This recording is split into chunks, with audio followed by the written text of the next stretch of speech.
Mes auteurs préférés de fantasy. J'adore la fantasy. J'ai lu quelques séries ou alors elles sont en cours.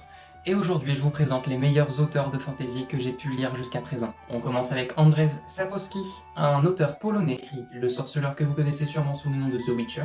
J'adore la saga, c'est incroyable. Le worldbuilding est l'un des plus impressionnants que j'ai pu lire. Et l'auteur m'a toujours impressionné par sa plume, sa façon d'écrire, son étude des personnages, son analyse du monde contemporain. J'adore. Un grand classique, J.R.R. Tolkien.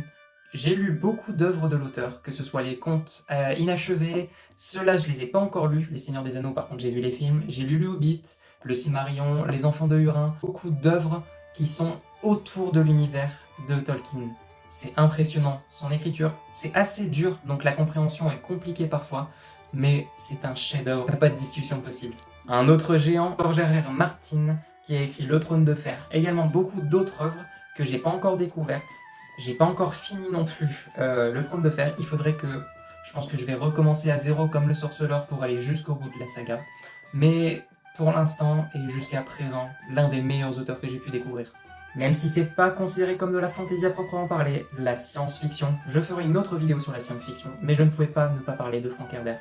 J'adore la saga Dune, que ce soit les films ou le premier cycle, j'ai hâte de découvrir la suite, et c'est l'un des auteurs les plus impressionnants. Une analyse de la société et surtout une écriture hyper particulière, hyper dense, notamment au niveau de la période dans laquelle il a écrit, comment il a pu sortir des idées pareilles.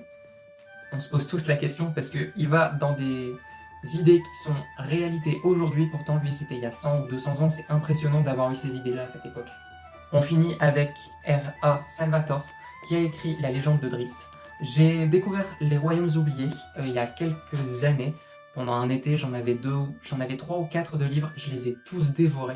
Il faudrait que je continue la saga, en tout il y en a 13.